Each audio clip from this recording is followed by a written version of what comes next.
You thought they cared. Not with certainty, but with hope. That fragile, wordless hope that clings to the illusion of connection long after the evidence has crumbled. You convinced yourself they were just tired, just stressed, just preoccupied. Their silence couldn't possibly mean rejection. Their sharp remarks were nothing but a slip of the tongue. Their absence was temporary. Their perfectly timed smiles were still a form of love, weren't they? But the truth rarely arrives with thunder. It arrives as a whisper, almost unnoticeable. It hides in the spaces between their words. It shows itself in the compliments that somehow sting, in the exhaustion you feel after speaking with them, in the heaviness in your chest when they enter the room. They never strike with open cruelty. They hollow you instead, slowly, subtly, systematically. It is a corrosion that does not bruise the skin but empties the spirit. Carl Jung once described this hidden dynamic as the shadow of friendship. It is a web of envy, projection, and unspoken contempt. Not your shadow, but theirs. Not all enemies present themselves as threats. Some wear your smile. Some applaud the loudest. Some learn your dreams not to nurture them, but to wait for their collapse. Your victories become their triggers. Your healing becomes their humiliation. And your authenticity, that is the deepest wound to them. Because when you walk toward wholeness, you force them to face everything they have long denied. Jung observed, people will do anything, no matter how absurd, to avoid facing their own souls. What happens then, when you unknowingly become the mirror they never wanted to see? They lash out, not always with violence, but with subtler betrayals. This betrayal often wears perfume. It tells you that you are too sensitive when you bleed. It forgets your birthday but remembers your failures.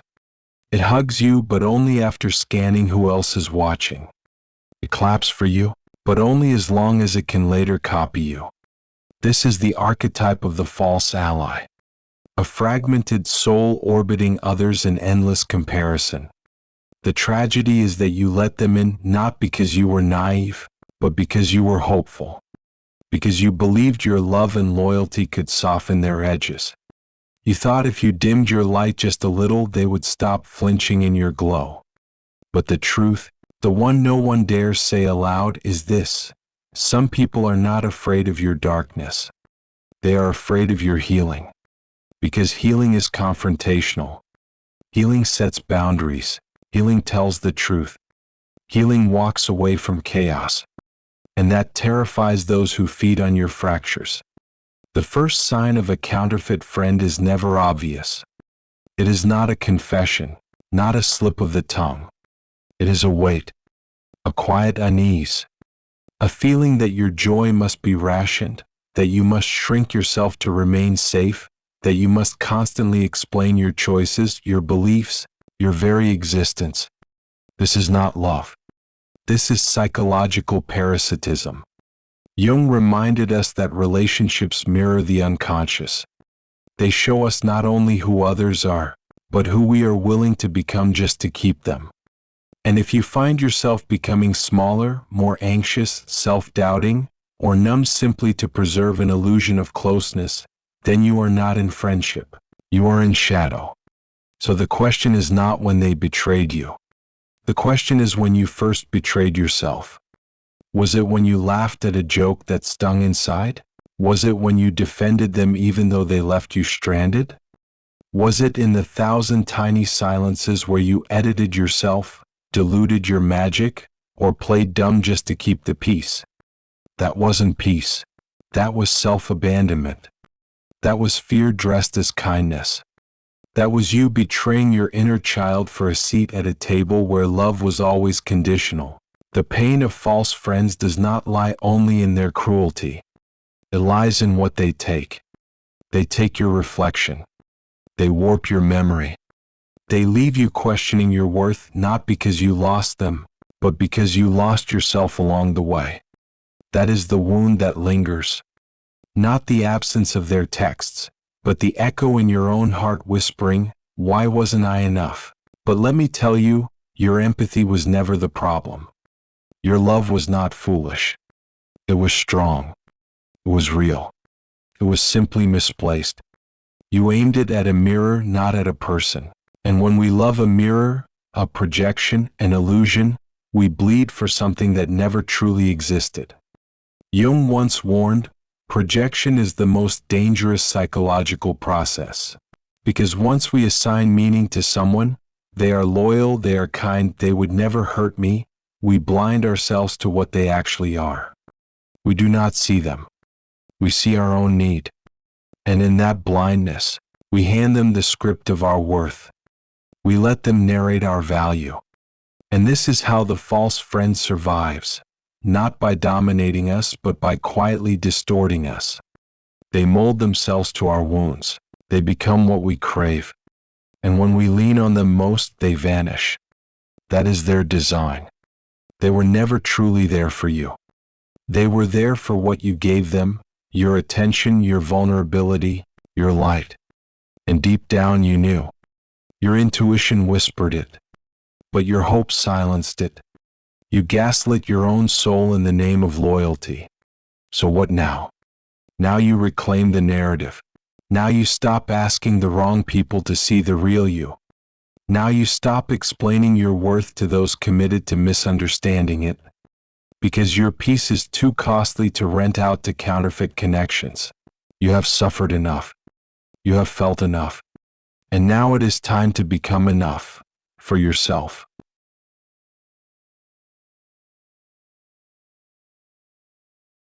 You begin to notice the shift, not in loud declarations but in subtle fractures. They no longer ask how you truly feel. Their jokes cut just a little deeper. Their conversations about you replace conversations with you. And then the mimicry starts. They begin to use your words almost verbatim. They wear clothes that resemble your style. They adopt your values, your insights, your way of moving through the world. At first, you mistake it for admiration. Isn't imitation the sincerest form of flattery? But soon you realize it is something more sinister. This is not inspiration. This is a theft of essence, a quiet hijacking of identity. Carl Jung once warned, the most terrifying thing is to accept oneself completely. For those who cannot face their own emptiness, copying another feels safer than confronting the void within. So they steal your light not to honor it but to prove they can hold it, only to later discard it and declare it meaningless. This is what I call psychic mimicry. It is not support but possession. They don't want you to rise. They want you to orbit around them, circling their moods and their limitations. They need to be the center of the storm even if it means creating one. And when you begin to pull away, they panic. Not because of love, but because their reflection starts to fade. They relied on you to be their mirror, their audience, their borrowed light.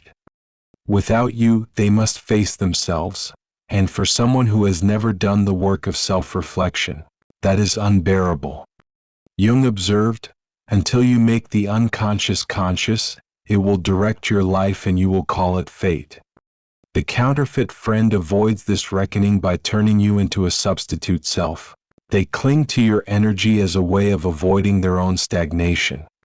And when you step back, their foundation begins to collapse. You notice the gaslighting then. They rewrite the story of your bond. They claim you changed, that you became distant, that you became difficult. They paint you as the villain because acknowledging your growth would force them to face their refusal to grow. This is not merely betrayal. It is distortion. A bending of memory, a warping of reality, designed to keep you doubting your own clarity. And that is the deepest wound of all, not losing them but losing faith in your own perception. The truth is, leaving a false friend does not feel like leaving an enemy. Feels like losing a phantom limb. You still feel their presence even after they are gone. You replay the moments, wondering if you imagined the darkness, if you were too sensitive, too reactive, too needy. But that is the hook. The counterfeit friend survives in your doubt. They know that as long as you second-guess yourself, you will remain tied to them, even in their absence. Yet clarity is stronger than distortion. And clarity begins not with confrontation, but with confession. A whisper to yourself, I let this in. Not as shame, but as ownership. Because once you admit that you allowed the shadow to sit at your table, you also reclaim the authority to ask it to leave. This is where the real struggle begins. Because choosing yourself after years of performance feels like betrayal. Because walking away from someone who wore the mask of love feels like abandoning family. But you must understand, this is not betrayal. This is awakening. You are not cruel for setting boundaries. You are not selfish for demanding peace. You are not weak for grieving what was never real. Jung said, the privilege of a lifetime is to become who you truly are. And to step into that privilege, you must release what is not authentic. The fragile bonds. The conditional loyalty. The friends who only stayed as long as you remained small. So when you feel the pull to explain yourself again, stop. When you feel the urge to prove your worth to someone who thrives on your doubt, pause. Your life is not meant to be rented out to counterfeit connections. Your silence will speak louder than your defense. Your boundaries will reveal the truth that words cannot. And your growth will expose every shadow that once hid behind applause. This is not revenge. This is reclamation.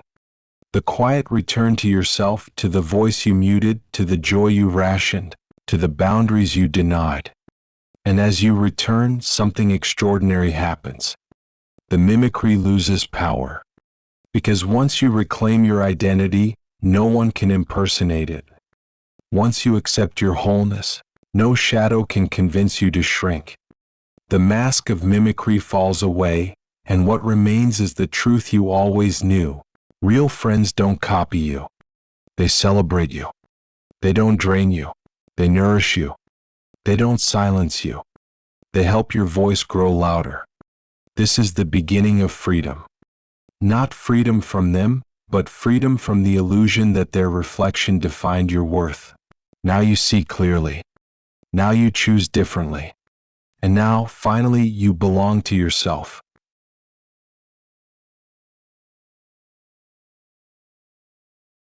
When the false friend finally leaves, the world feels quieter. But it is not the peace you expected. It is a silence that screams. A silence that reminds you of every shared memory, every joke, every moment you thought was real. This is the hidden grief no one speaks of. The grief of waking up from an illusion. It doesn't roar like heartbreak. It lingers like an echo. It sits beside you at night. It whispers in old photographs, in places you used to visit, in texts you can't bring yourself to delete. You ask yourself, did it ever mean anything? And the answer is complicated. Yes, it meant something, not about them, but about you. Because even a counterfeit connection reveals the parts of you that longed for approval more than peace. It shows you the corners of your soul that mistook attention for intimacy and tolerance for love. Jung once wrote, loneliness does not come from having no people around you, but from being unable to communicate the things that seem important to you. This was the loneliness you felt in their presence. You were surrounded but never seen, heard but never understood, loved but only conditionally. That wasn't connection. That was emotional exile. And now you know the difference. Now you see the truth. The silence you feel is not emptiness, it is space, the cocoon where transformation begins. At first, the ache tempts you to run back, to explain one more time, to give them another chance, to shrink yourself once again just to avoid the solitude. But deep down, you recognize this as the old wound speaking. The wound that told you love must always be earned. The wound that convinced you suffering was proof of loyalty. But here is the turning point. You realize that leaving was not about them. It was about remembering yourself. The version of you that laughed freely. The version that didn't ration joy. The version that didn't apologize for taking up space. This is not weakness. This is resurrection. The death of a false friendship is not the end of your story, it is the beginning of authenticity. At first, the loneliness feels unbearable. But over time you begin to notice the shift. You walk into a room and your body no longer curls inward. You speak and your voice no longer trembles in apology. You look in the mirror and recognize the person staring back. Carl Jung said, "The privilege of a lifetime is to become who you truly are."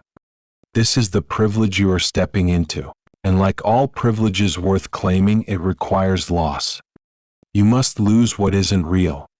The fragile bonds. The friendships that demanded silence. The people who only stayed when you stayed small. This loss feels heavy, but it clears the path. Because when you let go of what isn't authentic, you make room for what is.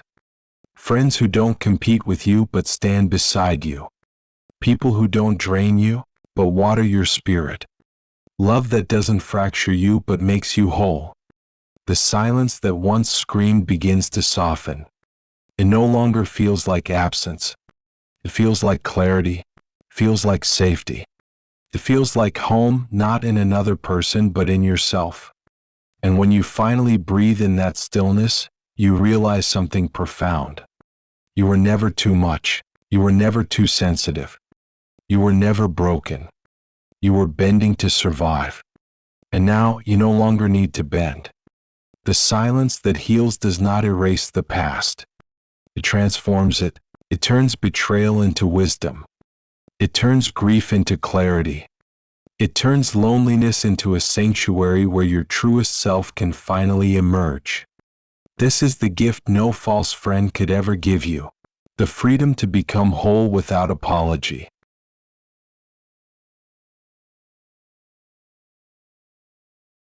After the silence, something unexpected begins to take form. You start to notice the difference between what drained you and what sustains you.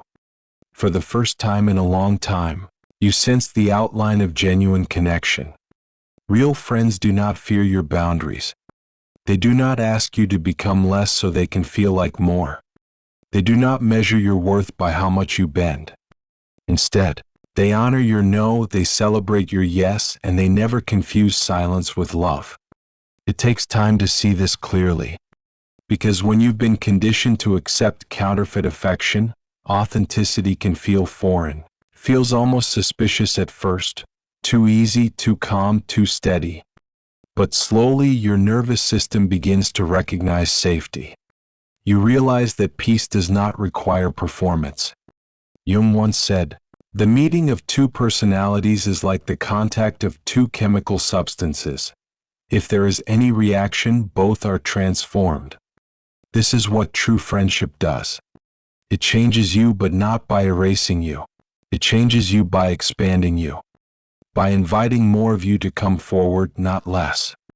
Think of the counterfeit friend. Their presence made your shoulders curl inward. Now imagine the opposite. A friend whose presence allows your body to relax. A friend whose laughter doesn't sting but softens the room. A friend who listens not to reply but to understand. These are not perfect people. They too have shadows. But they don't weaponize them against you. They don't project their wounds onto your healing. Instead, they take responsibility for their own inner work, and in doing so, they create space for you to breathe. Real friendship does not mimic. It does not compete. It does not thrive on distortion. It thrives on resonance. The quiet recognition that you are safe to be yourself, in all your contradictions, in all your strength, in all your vulnerability. At first, you might struggle to trust it. You might wait for the mask to fall. You might search for the subtle digs, the small betrayals, the silence that used to scream. But when those moments don't arrive, you begin to believe again. You begin to remember what friendship was always meant to be. And here lies a paradox. You only discover real connection after surviving the false one. It is in losing what was never authentic that you learn how to recognize what is. The counterfeit friend was a teacher, not of loyalty but of discernment, not of closeness but of boundaries. Jung wrote, "Who looks outside dreams, who looks inside awakes." When you looked outside for validation, you found illusion. When you looked inside, you found clarity. And from that clarity, you now attract what resonates. Not because you chase it, but because authenticity naturally calls authenticity. True friends do not need you to shrink. They are not threatened by your light. They stand with you in storms, and they sit with you in silence. They do not compete with your healing, they protect it. They do not copy your voice, they amplify it. Over time, your life rearranges itself around this new resonance. The counterfeit connections fall away on their own, repelled by your boundaries, unnerved by your growth. And in their place, something stronger appears. Not crowds, not endless acquaintances, but a handful of steady souls who feel like home. This is the shape of real connection. It is not frantic. It is not conditional. It is not loud with demands or fragile with jealousy. It is steady. It is patient. It is nourishing. And most importantly, it does not require you to abandon yourself. Because true friendship does not begin with the other person. It begins with you. It begins with the decision to no longer betray yourself for the illusion of closeness.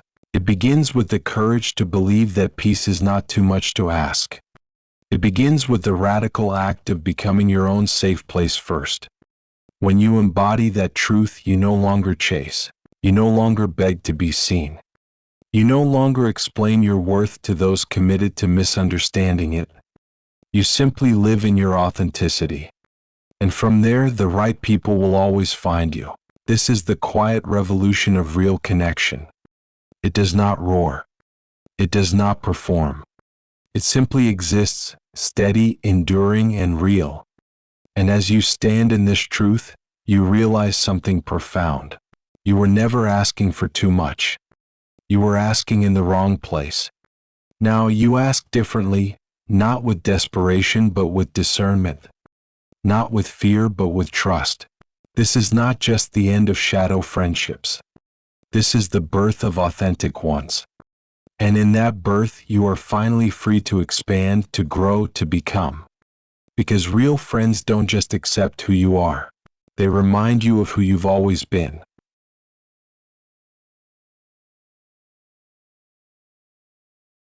Freedom does not always arrive with fireworks. Sometimes, it arrives quietly, almost unnoticeable, like breathing more deeply for the first time in years. You wake up one morning and realize you are no longer rehearsing conversations in your head. You are no longer scanning rooms for danger. You are no longer explaining yourself to people who never wanted to understand. This is not the freedom of escape. It is the freedom of return, the return to yourself. The return to the voice you silenced, the laughter you rationed, the boundaries you neglected. It is the freedom of no longer being a mirror for someone else's insecurity. Carl Jung once said, "I am not what happened to me, I am what I choose to become." And now, for the first time, you feel the truth of those words in your bones. You are no longer defined by the betrayals of false friends. You are shaped by the choices you make in their aftermath. At first, freedom feels lonely. You look around and realize how many people were only tied to the version of you that stayed small. When you stopped shrinking, they stopped showing up. But slowly, the loneliness transforms. It becomes a cocoon, a silence that rebuilds your intuition, a space that teaches you to trust yourself again. You begin to see loneliness differently. Not as exile but as soil, the place where seeds of authenticity are planted, the ground where your true life begins to grow. And in that stillness you rediscover belonging. Not in another person's approval, not in counterfeit affection, but in yourself, in your breath, in your choices, in the simple act of honoring your own worth without apology. Jung wrote, "The privilege of a lifetime is to become who you truly are." This privilege was never about being accepted by everyone. It was about accepting yourself even when others turned away. It was about becoming whole, even when it cost you the illusion of closeness. As this truth settles, you begin to move differently. You no longer bend to fit into fragile spaces. You no longer dim to soothe fragile egos. You no longer confuse suffering with love. You walk with a steadier step, a calmer heart, a clearer gaze. And then something extraordinary happens. You attract people who resonate with your wholeness. Not because you chase them, but because authenticity calls to authenticity. They arrive quietly, without fanfare, without performance. They stay not because you make yourself smaller, but because you allow yourself to be real. These are the connections that last. They don't fracture under jealousy. They don't demand your silence. They don't mimic your light, they stand beside it. And when storms come, as they always do, they don't abandon you for calmer waters. They hold steady, because their loyalty is not built on your weakness but on mutual strength. This is the freedom of becoming whole. It is not about perfection. It is not about never hurting again. It is about living without distortion. It is about knowing that your worth is not up for negotiation. It is about remembering that you do not need to perform to be loved. And as you stand here, you look back differently. Not with bitterness, but with gratitude. The false friends were painful, yes, but they were also teachers. They showed you where you abandoned yourself. They revealed the wounds you carried quietly. They forced you into an awakening you might never have chosen, but desperately needed. You realize now that the story was never about them. It was always about you, about your courage to reclaim yourself, about your willingness to walk away from illusion, about your determination to become whole, even when the world told you to stay fractured. This is the final liberation. Not freedom from people, but freedom from the belief that you must lose yourself to be loved. Not freedom from loneliness, but freedom from the fear of it. Not freedom from pain, but freedom from the illusion that pain equals connection. You carry Jung's words with you. Until you make the unconscious conscious, it will rule your life and you will call it fate. You have made it conscious now. You have seen the pattern, broken the cycle, and chosen differently. This is no longer fate. This is choice. This is freedom. And as you step forward, you know something profound. You were never too much. You were never too sensitive. You were never broken. You were only bending to survive. Now you no longer bend. You stand. You breathe. You belong. Not to them, not to their illusions, but to yourself. And that is where true freedom lives.